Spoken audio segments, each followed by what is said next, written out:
नमस्कार. कसे आहात सगळे? सर्वांचा आजचा दिवस खूप सुखाचा, समाधानाचा आणि आनंदाचा जावो, हीच देवासमोर प्रार्थना करून नवीन एका व्हिडिओला सुरुवात करते. अवधूत चिंतन श्री गुरुदेव दत्त. श्री स्वामी समर्थ. भक्तांनो, आज मी तुम्हाला एक अतिशय प्रभावी असा मंत्र सांगणार आहे. एका व्यक्तीने हा मंत्र मोबाईलवर लावून ठेवला होता आणि त्यानंतर त्याला जो काही लाभ झाला तो खूपच आश्चर्यकारक आहे. काही तासातच त्याला त्याचा चमत्कार मिळालेला आहे. ज्यावेळेस आपण हा मंत्र एकदम श्रद्धेने आणि भक्तिभावाने ऐकत असतो, त्यामुळेच आपल्याला हा लाभ मिळतो. आणि साक्षात दत्तगुरू महाराज तुमच्या पाठीशी असतील तर तुम्हाला काहीच कमी पडणार नाही. हा मंत्र खूप शक्तिशाली आणि खूप प्रभावी आहे. या मंत्र उच्चाराने तुमच्या मनातील लाखो करोडो रुपयांची इच्छा देखील लवकरात लवकर पूर्ण होते. थोड्या दिवसातच तुमच्याकडे धनसंपत्ती येऊ लागते आणि हे सारे काही शक्य आहे तुमच्या मनापासून असलेल्या श्रद्धेवर आणि विश्वासावर. भक्तांनो, तुम्हाला असे वाटत असेल की माझ्याही आयुष्यात खूप सारे धन यावे, संपत्ती यावी, त्याचबरोबर माझ्या मुलांचे सर्वांचे कल्याण व्हावे. तुमच्या सर्व इच्छा पूर्ण होण्यासाठी आणि तुम्हाला धनसंपत्ती मिळण्यासाठी तुम्हाला फक्त एकच काम करायचे आहे. आता मी तुम्हाला जो मंत्र सांगणार आहे तो मनोभावे ऐकायचा आहे. अगदी भक्तिभावाने ऐकल्यास लवकरात लवकर तुमची इच्छा पूर्ण होईल. हा मंत्र ऐकताना तुम्हाला मनामध्ये तुमची जी इच्छा आहे ती सतत म्हणत राहायची आहे. मनोभावे तुम्ही या मंत्रावर विश्वास ठेवून जर इच्छा मागितली तर ती इच्छा तुमची लवकरात लवकर पूर्ण होणारच. या मंत्राची शक्ती तुमच्या आयुष्यात चमत्कार घडवून आणेल. तुम्हाला असे वाटते का की तुमच्या हातून कुठलेही काम सहजासहजी होत नाही? हातात घेतलेली कोणतीही कामे अर्धवट होतात, हवा तेवढा पैसा येत नाही, कर्जाचे डोंगर वाढू लागतात. त्याचबरोबर तुम्ही कष्ट भरपूर करता पण त्याचा मोबदला तुम्हाला कमीच मिळतो.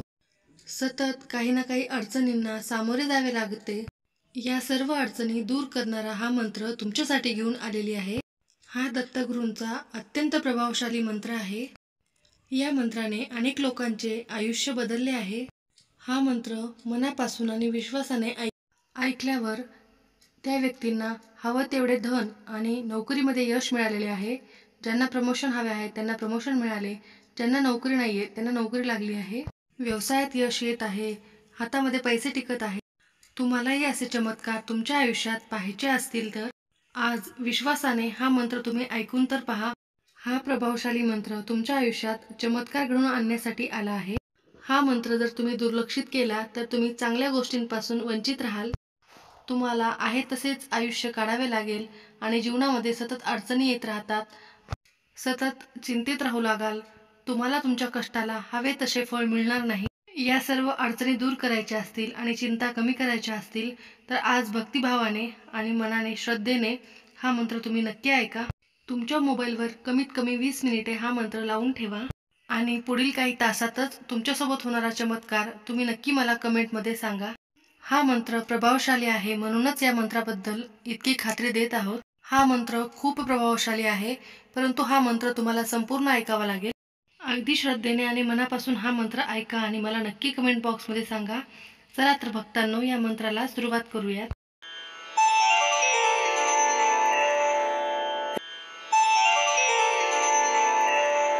ओम श्री दत्तात्रेयाय प्रचुर धनसंपत्ती प्रदाय नमः. ओम श्री दत्तात्रेयाय प्रचुर धनसंपत्ती प्रदाय नमः. ओम श्री दत्तात्रेयाय प्रचुर धनसंपत्ती प्रदाय नमः. ओम श्री दत्तात्रेयाय प्रचुर धनसंपत्ती प्रदाय नमः. ओम श्री दत्तात्रेयाय प्रचुर धनसंपत्ती प्रदाय नमः. ओम श्री दत्तात्रेयाय प्रचुर धनसंपत्ती प्रदाय नमः. ओम श्री दत्तात्रेयाय प्रचुर धनसंपत्ती प्रदाय नमः. ओम श्री दत्तात्रेयाय प्रचुर धनसंपत्ती प्रदाय नमः. ओम श्री दत्तात्रेयाय प्रचुर धनसंपत्ती प्रदाय नमः. ओम श्री दत्तात्रेयाय प्रचुर धनसंपत्ती प्रदाय नमः. ओम श्री दत्तात्रयाय प्रचुरधनसम्पत्तिप्रदाय नमः। ओम श्री दत्तात्रयाय प्रचुरधनसम्पत्तिप्रदाय नमः। ओम श्री दत्तात्रयाय प्रचुरधनसम्पत्तिप्रदाय नमः। ओम श्री दत्तात्रयाय प्रचुरधनसम्पत्तिप्रदाय नमः। ओम श्री दत्तात्रयाय प्रचुरधनसम्पत्तिप्रदाय नमः। ओम श्री दत्तात्रयाय प्रचुरधनसम्पत्तिप्रदाय नमः। ओम श्री दत्तात्रयाय प्रचुरधनसम्पत्तिप्रदाय नमः। ओम श्री दत्तात्रयाय प्रचुरधनसम्पत्तिप्रदाय नमः। ओम श्री दत्तात्रयाय प्रचुरधनसम्पत्तिप्रदाय नमः। ओम श्री दत्तात्रयाय प्रचुरधनसम्पत्तिप्रदाय नमः। ओम श्री दत्तात्रयाय प्रचुरधनसम्पत्तिप्रदाय नमः। ओम श्री दत्तात्रयाय प्रचुरधनसम्पत्तिप्रदाय नमः। ओम श्री दत्तात्रयाय प्रचुरधनसम्पत्तिप्रदाय नमः। ओम श्री दत्तात्रयाय प्रचुरधनसम्पत्तिप्रदाय नमः। ओम श्री दत्तात्रयाय प्रचुरधनसम्पत्तिप्रदाय नमः। ओम श्री दत्तात्रयाय प्रचुरधनसम्पत्तिप्रदाय नमः। ओम श्री दत्तात्रयाय प्रचुरधनसम्पत्तिप्रदाय नमः। ओम श्री दत्तात्रयाय प्रचुरधनसम्पत्तिप्रदाय नमः। ओम श्री दत्तात्रयाय प्रचुरधनसम्पत्तिप्रदाय नमः। ओम श्री दत्तात्रयाय प्रचुरधनसम्पत्तिप्रदाय नमः। ओम श्री दत्तात्रयाय प्रचुरधनसम्पत्तिप्रदाय नमः। ओम श्री दत्तात्रयाय प्रचुरधनसम्पत्तिप्रदाय नमः। ओम श्री दत्तात्रयाय प्रचुरधनसम्पत्तिप्रदाय नमः।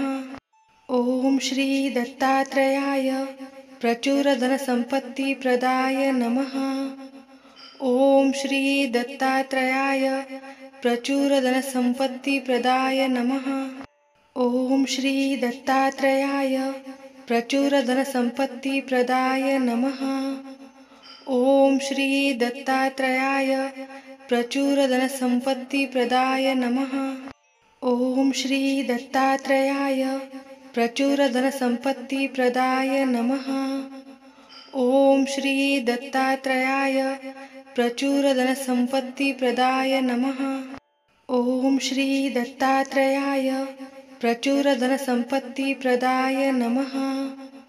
ओम श्री दत्तात्रयाय प्रचुरधनसम्पत्तिप्रदाय नमः।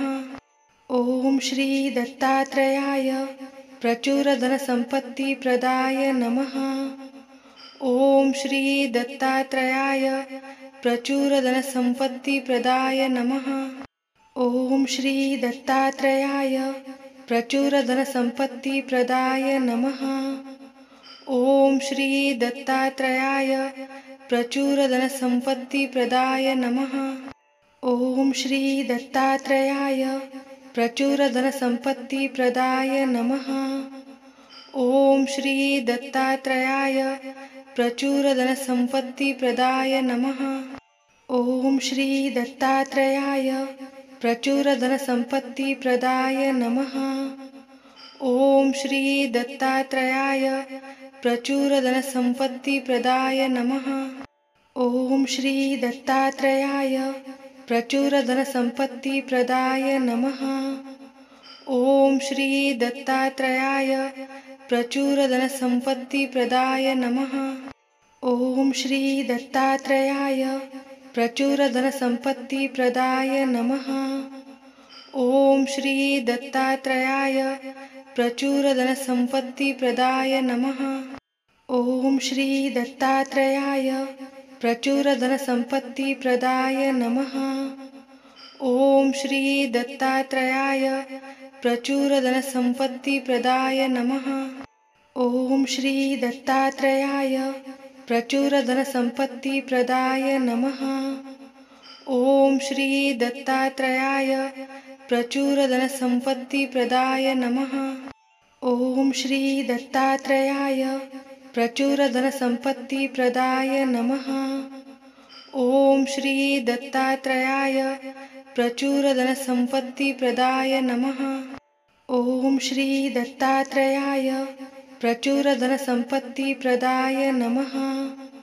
ॐ श्री दत्तात्रेयाय प्रचुरधनसम्पत्तिप्रदाय नमः। ॐ श्री दत्तात्रेयाय प्रचुरधनसम्पत्तिप्रदाय नमः। ॐ श्री दत्तात्रेयाय प्रचुरधनसम्पत्तिप्रदाय नमः। ॐ श्री दत्तात्रेयाय प्रचुरधनसम्पत्तिप्रदाय नमः। ॐ श्री दत्तात्रेयाय प्रचुरधनसम्पत्तिप्रदाय नमः। ॐ श्री दत्तात्रेयाय प्रचुरधनसम्पत्तिप्रदाय नमः। ॐ श्री दत्तात्रेयाय प्रचुरधनसम्पत्तिप्रदाय नमः। ॐ श्री दत्तात्रेयाय प्रचुरधनसम्पत्तिप्रदाय नमः। ॐ श्री दत्तात्रेयाय प्रचुरधनसम्पत्तिप्रदाय नमः। ॐ श्री दत्तात्रेयाय प्रचुरधनसम्पत्तिप्रदाय नमः। ॐ श्री दत्तात्रेयाय प्रचुरधनसम्पत्तिप्रदाय नमः। ॐ श्री दत्तात्रेयाय प्रचुरधनसम्पत्तिप्रदाय नमः। ॐ श्री दत्तात्रेयाय प्रचुरधनसम्पत्तिप्रदाय नमः। ॐ श्री दत्तात्रेयाय प्रचुरधनसम्पत्तिप्रदाय नमः। ॐ श्री दत्तात्रेयाय प्रचुरधनसम्पत्तिप्रदाय नमः। ॐ श्री दत्तात्रेयाय प्रचुरधनसम्पत्तिप्रदाय नमः। ॐ श्री दत्तात्रेयाय प्रचुरधनसम्पत्तिप्रदाय नमः। ॐ श्री दत्तात्रेयाय प्रचुरधनसम्पत्तिप्रदाय नमः। ॐ श्री दत्तात्रेयाय प्रचुरधनसम्पत्तिप्रदाय नमः। ॐ श्री दत्तात्रेयाय प्रचुरधनसम्पत्तिप्रदाय नमः। ॐ श्री दत्तात्रेयाय प्रचुरधनसम्पत्तिप्रदाय नमः। ॐ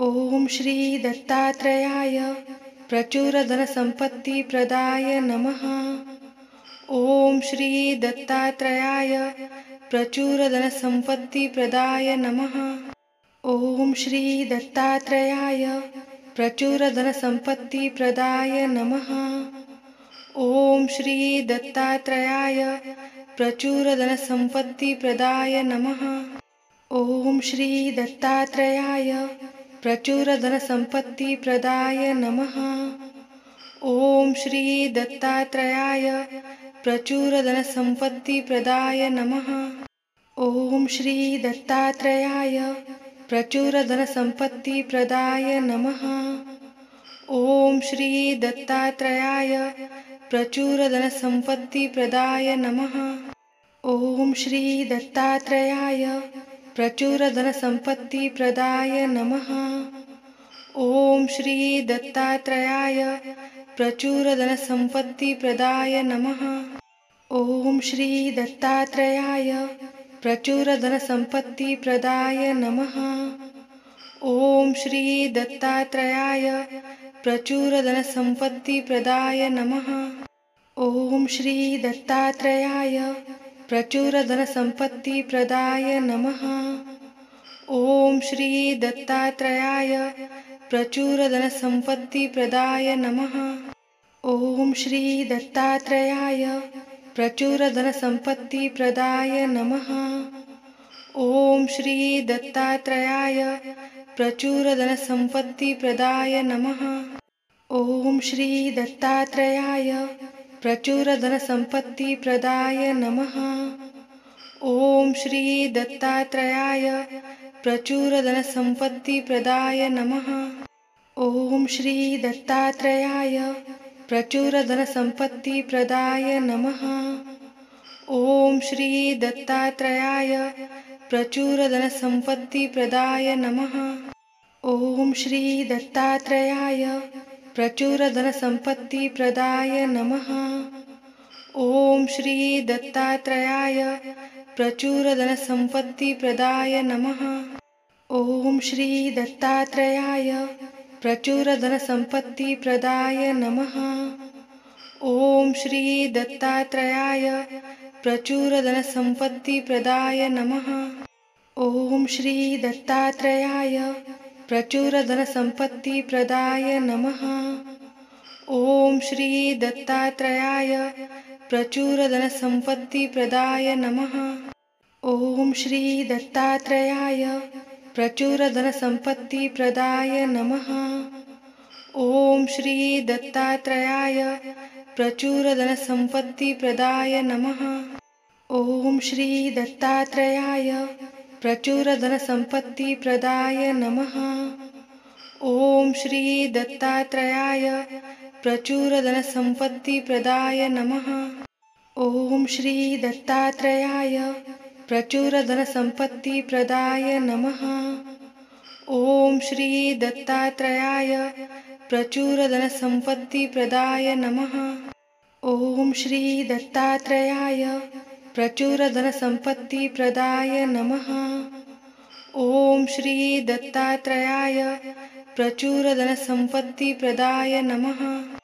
ओम श्री दत्तात्रेयाय प्रचुरधनसम्पत्तिप्रदाय नमः।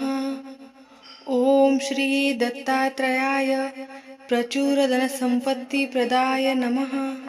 ओम श्री दत्तात्रेयाय प्रचुरधनसम्पत्तिप्रदाय नमः। ओम श्री दत्तात्रेयाय प्रचुरधनसम्पत्तिप्रदाय नमः। ओम श्री दत्तात्रेयाय प्रचुरधनसम्पत्तिप्रदाय नमः। ओम श्री दत्तात्रेयाय प्रचुरधनसम्पत्तिप्रदाय नमः। ओम श्री दत्तात्रेयाय प्रचुरधनसम्पत्तिप्रदाय नमः। ओम श्री दत्तात्रेयाय प्रचुरधनसम्पत्तिप्रदाय नमः। ओम श्री दत्तात्रेयाय प्रचुरधनसम्पत्तिप्रदाय नमः। ओम श्री दत्तात्रेयाय प्रचुरधनसम्पत्तिप्रदाय नमः। ओम श्री दत्तात्रेयाय प्रचुरधनसम्पत्तिप्रदाय नमः। ओम श्री दत्तात्रेयाय प्रचुरधनसम्पत्तिप्रदाय नमः। ओम श्री दत्तात्रेयाय प्रचुरधनसम्पत्तिप्रदाय नमः।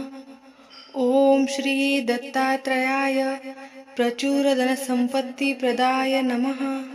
ओम श्री दत्तात्रेयाय प्रचुरधनसम्पत्तिप्रदाय नमः। ओम श्री दत्तात्रेयाय प्रचुरधनसम्पत्तिप्रदाय नमः। ओम श्री दत्तात्रेयाय प्रचुरधनसम्पत्तिप्रदाय नमः। ओम श्री दत्तात्रेयाय प्रचुरधनसम्पत्तिप्रदाय नमः। ओम श्री दत्तात्रेयाय प्रचुरधनसम्पत्तिप्रदाय नमः।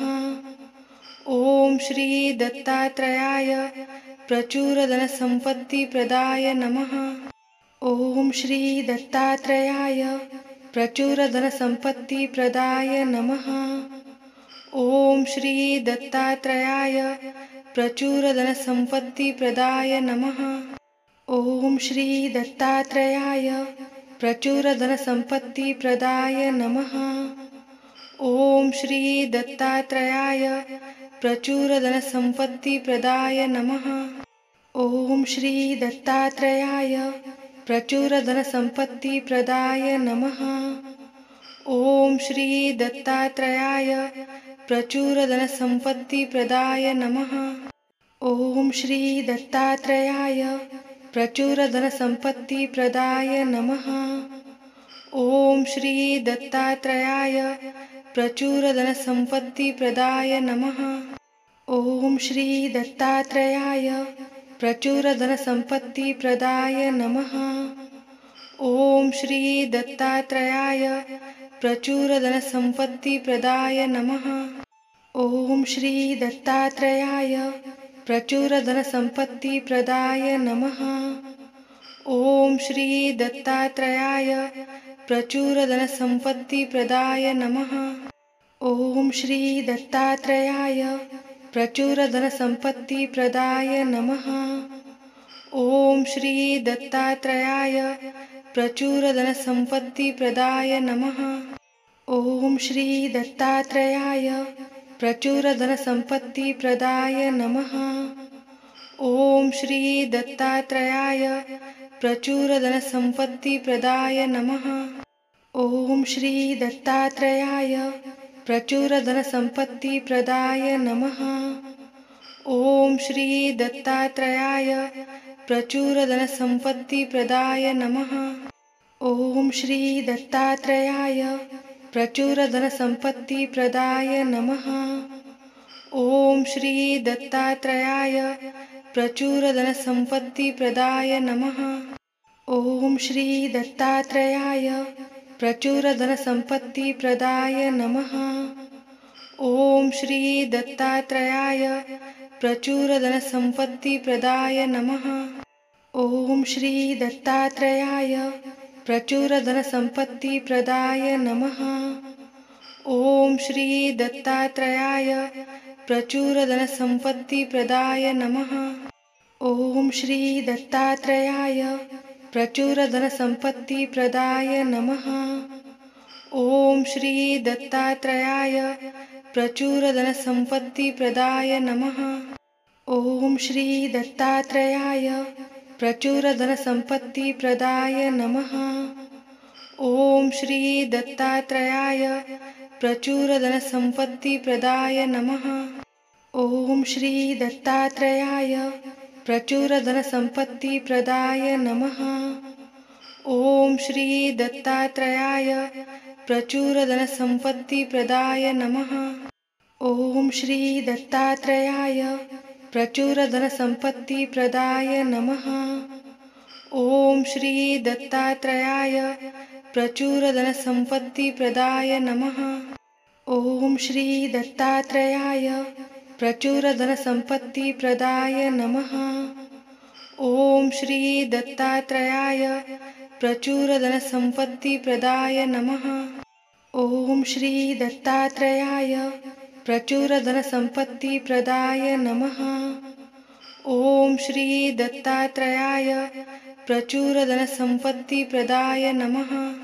ॐ श्री दत्तात्रेयाय प्रचुरधनसम्पत्तिप्रदाय नमः। ॐ श्री दत्तात्रेयाय प्रचुरधनसम्पत्तिप्रदाय नमः।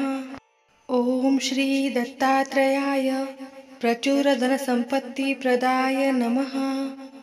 ॐ श्री दत्तात्रेयाय प्रचुरधनसम्पत्तिप्रदाय नमः। ॐ श्री दत्तात्रेयाय प्रचुरधनसम्पत्तिप्रदाय नमः। ॐ श्री दत्तात्रेयाय प्रचुरधनसम्पत्तिप्रदाय नमः। ॐ श्री दत्तात्रेयाय प्रचुरधनसम्पत्तिप्रदाय नमः। ॐ श्री दत्तात्रेयाय प्रचुरधनसम्पत्तिप्रदाय नमः। ॐ श्री दत्तात्रेयाय प्रचुरधनसम्पत्तिप्रदाय नमः। ॐ श्री दत्तात्रेयाय प्रचुरधनसम्पत्तिप्रदाय नमः। ॐ श्री दत्तात्रेयाय प्रचुरधनसम्पत्तिप्रदाय नमः। ॐ श्री दत्तात्रेयाय प्रचुरधनसम्पत्तिप्रदाय नमः। ॐ श्री दत्तात्रेयाय प्रचुरधनसम्पत्तिप्रदाय नमः। ॐ श्री दत्तात्रेयाय प्रचुरधनसम्पत्तिप्रदाय नमः। ॐ श्री दत्तात्रेयाय प्रचुरधनसम्पत्तिप्रदाय नमः। ॐ श्री दत्तात्रेयाय प्रचुरधनसम्पत्तिप्रदाय नमः। ॐ श्री दत्तात्रेयाय प्रचुरधनसम्पत्तिप्रदाय नमः। ओम श्री दत्तात्रेयाय प्रचुरधनसम्पत्तिप्रदाय नमः। ओम श्री दत्तात्रेयाय प्रचुरधनसम्पत्तिप्रदाय नमः। ओम श्री दत्तात्रेयाय प्रचुरधनसम्पत्तिप्रदाय नमः। ओम श्री दत्तात्रेयाय प्रचुरधनसम्पत्तिप्रदाय नमः। ओम श्री दत्तात्रेयाय प्रचुरधनसम्पत्तिप्रदाय नमः। ओम श्री दत्तात्रेयाय प्रचुरधनसम्पत्तिप्रदाय नमः। ओम श्री दत्तात्रेयाय प्रचुरधनसम्पत्तिप्रदाय नमः। ओम श्री दत्तात्रेयाय प्रचुरधनसम्पत्तिप्रदाय नमः। ओम श्री दत्तात्रेयाय प्रचुरधनसम्पत्तिप्रदाय नमः। ओम श्री दत्तात्रेयाय प्रचुरधनसम्पत्तिप्रदाय नमः। ओम श्री दत्तात्रेयाय प्रचुरधनसम्पत्तिप्रदाय नमः। ओम श्री दत्तात्रेयाय प्रचुरधनसम्पत्तिप्रदाय नमः। ओम श्री दत्तात्रेयाय प्रचुरधनसम्पत्तिप्रदाय नमः। ओम श्री दत्तात्रेयाय प्रचुरधनसम्पत्तिप्रदाय नमः।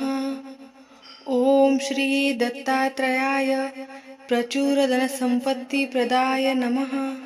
ओम श्री दत्तात्रेयाय प्रचुरधनसम्पत्तिप्रदाय नमः। ओम श्री दत्तात्रेयाय प्रचुरधनसम्पत्तिप्रदाय नमः। ओम श्री दत्तात्रेयाय प्रचुरधनसम्पत्तिप्रदाय नमः। ओम श्री दत्तात्रेयाय प्रचुरधनसम्पत्तिप्रदाय नमः। ओम श्री दत्तात्रेयाय प्रचुरधनसम्पत्तिप्रदाय नमः। ओम श्री दत्तात्रेयाय प्रचुरधनसम्पत्तिप्रदाय नमः। ओम श्री दत्तात्रेयाय प्रचुरधनसम्पत्तिप्रदाय नमः। ओम श्री दत्तात्रेयाय प्रचुरधनसम्पत्तिप्रदाय नमः। ओम श्री दत्तात्रेयाय प्रचुरधनसम्पत्तिप्रदाय नमः। ओम श्री दत्तात्रेयाय प्रचुरधनसम्पत्तिप्रदाय नमः। ओम श्री दत्तात्रेयाय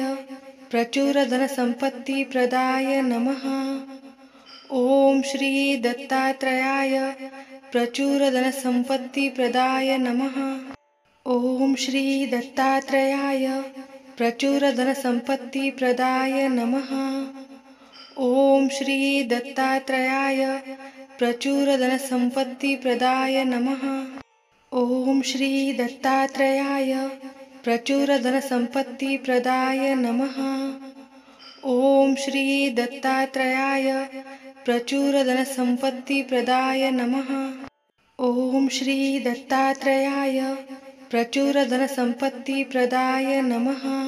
ओम श्री दत्तात्रेयाय प्रचुरधनसम्पत्तिप्रदाय नमः।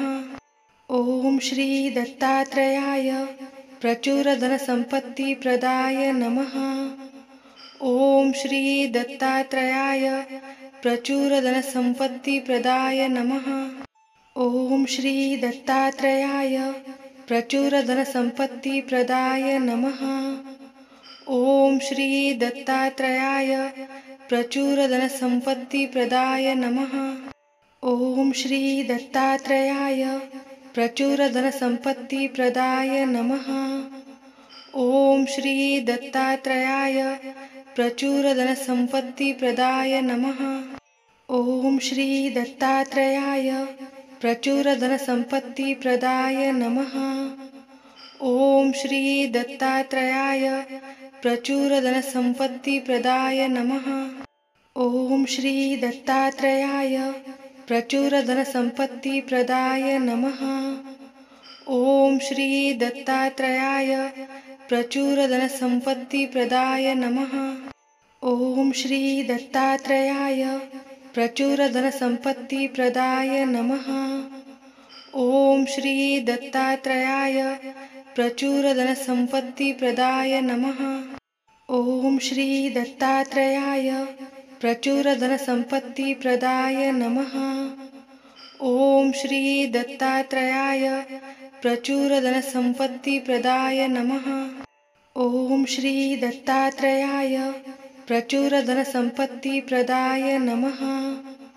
ॐ श्री दत्तात्रेयाय प्रचुरधनसम्पत्तिप्रदाय नमः। ॐ श्री दत्तात्रेयाय प्रचुरधनसम्पत्तिप्रदाय नमः। ॐ श्री दत्तात्रेयाय प्रचुरधनसम्पत्तिप्रदाय नमः। ॐ श्री दत्तात्रेयाय प्रचुरधनसम्पत्तिप्रदाय नमः। ॐ श्री दत्तात्रेयाय प्रचुरधनसम्पत्तिप्रदाय नमः। ॐ श्री दत्तात्रेयाय प्रचुरधनसम्पत्तिप्रदाय नमः। ॐ श्री दत्तात्रेयाय प्रचुरधनसम्पत्तिप्रदाय नमः। ॐ श्री दत्तात्रेयाय प्रचुरधनसम्पत्तिप्रदाय नमः। ॐ श्री दत्तात्रेयाय प्रचुरधनसम्पत्तिप्रदाय नमः। ॐ श्री दत्तात्रेयाय प्रचुरधनसम्पत्तिप्रदाय नमः। ॐ श्री दत्तात्रेयाय प्रचुरधनसम्पत्तिप्रदाय नमः। ॐ श्री दत्तात्रेयाय प्रचुरधनसम्पत्तिप्रदाय नमः। ॐ श्री दत्तात्रेयाय प्रचुरधनसम्पत्तिप्रदाय नमः। ॐ श्री दत्तात्रेयाय प्रचुरधनसम्पत्तिप्रदाय नमः। ॐ श्री दत्तात्रेयाय प्रचुरधनसम्पत्तिप्रदाय नमः। ॐ श्री दत्तात्रेयाय प्रचुरधनसम्पत्तिप्रदाय नमः। ॐ श्री दत्तात्रेयाय प्रचुरधनसम्पत्तिप्रदाय नमः। ॐ श्री दत्तात्रेयाय प्रचुरधनसम्पत्तिप्रदाय नमः। ॐ श्री दत्तात्रेयाय प्रचुरधनसम्पत्तिप्रदाय नमः। ॐ श्री दत्तात्रेयाय प्रचुरधनसम्पत्तिप्रदाय नमः। ॐ श्री दत्तात्रेयाय प्रचुरधनसम्पत्तिप्रदाय नमः। ॐ श्री दत्तात्रेयाय प्रचुरधनसम्पत्तिप्रदाय नमः।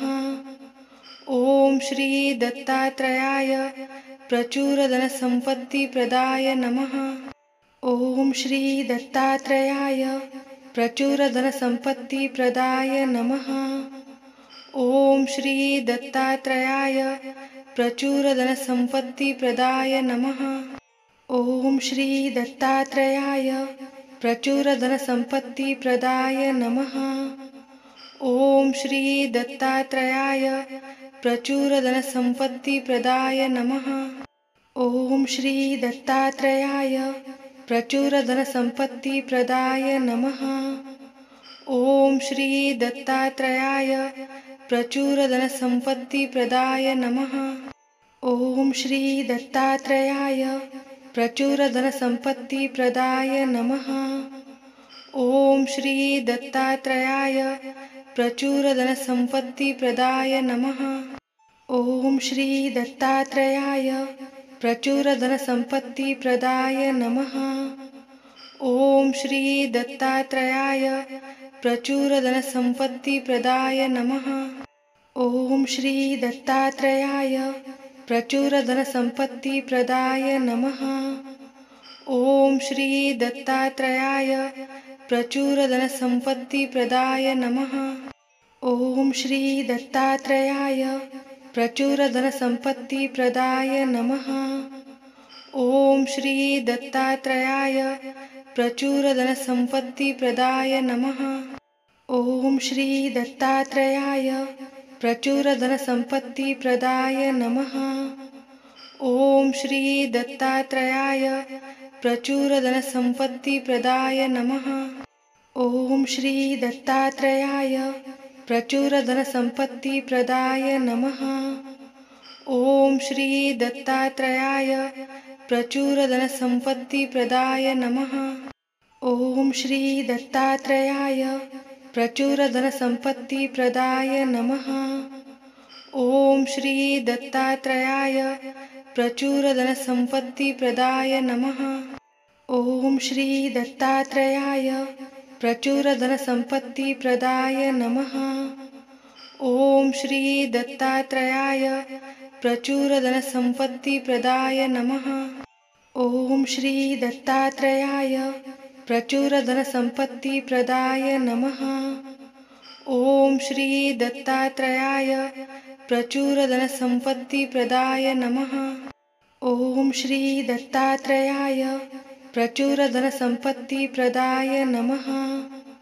ओम श्री दत्तात्रेयाय प्रचुरधनसम्पत्तिप्रदाय नमः। ओम श्री दत्तात्रेयाय प्रचुरधनसम्पत्तिप्रदाय नमः। ओम श्री दत्तात्रेयाय प्रचुरधनसम्पत्तिप्रदाय नमः। ओम श्री दत्तात्रेयाय प्रचुरधनसम्पत्तिप्रदाय नमः। ओम श्री दत्तात्रेयाय प्रचुरधनसम्पत्तिप्रदाय नमः। ओम श्री दत्तात्रेयाय प्रचुरधनसम्पत्तिप्रदाय नमः। ओम श्री दत्तात्रेयाय प्रचुरधनसम्पत्तिप्रदाय नमः। ओम श्री दत्तात्रेयाय प्रचुरधनसम्पत्तिप्रदाय नमः। ओम श्री दत्तात्रेयाय प्रचुरधनसम्पत्तिप्रदाय नमः। ओम श्री दत्तात्रेयाय प्रचुरधनसम्पत्तिप्रदाय नमः। ओम श्री दत्तात्रेयाय प्रचुरधनसम्पत्तिप्रदाय नमः। ओम श्री दत्तात्रेयाय प्रचुरधनसम्पत्तिप्रदाय नमः। ओम श्री दत्तात्रेयाय प्रचुरधनसम्पत्तिप्रदाय नमः। ओम श्री दत्तात्रेयाय प्रचुरधनसम्पत्तिप्रदाय नमः। ओम श्री दत्तात्रेयाय प्रचुरधनसम्पत्तिप्रदाय नमः। ओम श्री दत्तात्रेयाय प्रचुरधनसम्पत्तिप्रदाय नमः।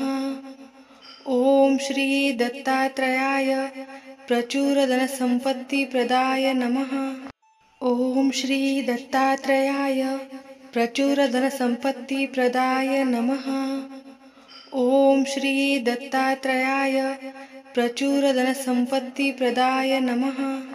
ओम श्री दत्तात्रेयाय प्रचुरधनसम्पत्तिप्रदाय नमः। ओम श्री दत्तात्रेयाय प्रचुरधनसम्पत्तिप्रदाय नमः। ओम श्री दत्तात्रेयाय प्रचुरधनसम्पत्तिप्रदाय नमः। ओम श्री दत्तात्रेयाय प्रचुरधनसम्पत्तिप्रदाय नमः। ओम श्री दत्तात्रेयाय प्रचुरधनसम्पत्तिप्रदाय नमः। ओम श्री दत्तात्रेयाय प्रचुरधनसम्पत्तिप्रदाय नमः। ओम श्री दत्तात्रेयाय प्रचुरधनसम्पत्तिप्रदाय नमः। ओम श्री दत्तात्रेयाय प्रचुरधनसम्पत्तिप्रदाय नमः। ओम श्री दत्तात्रेयाय प्रचुरधनसम्पत्तिप्रदाय नमः। ओम श्री दत्तात्रेयाय प्रचुरधनसम्पत्तिप्रदाय नमः। ओम श्री दत्तात्रेयाय प्रचुरधनसम्पत्तिप्रदाय नमः।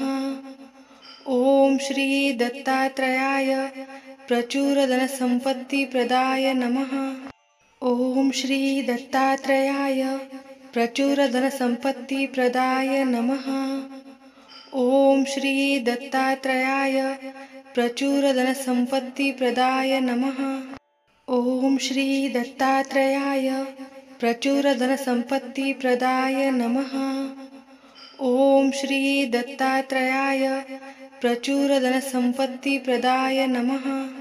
ओम श्री दत्तात्रेयाय प्रचुरधनसम्पत्तिप्रदाय नमः। ओम श्री दत्तात्रेयाय प्रचुरधनसम्पत्तिप्रदाय नमः। ओम श्री दत्तात्रेयाय प्रचुरधनसम्पत्तिप्रदाय नमः। ॐ श्री दत्तात्रेयाय प्रचुरधनसम्पत्तिप्रदाय नमः। ॐ श्री दत्तात्रेयाय प्रचुरधनसम्पत्तिप्रदाय नमः। ॐ श्री दत्तात्रेयाय प्रचुरधनसम्पत्तिप्रदाय नमः। ॐ श्री दत्तात्रेयाय प्रचुरधनसम्पत्तिप्रदाय नमः। ॐ श्री दत्तात्रेयाय प्रचुरधनसम्पत्तिप्रदाय नमः।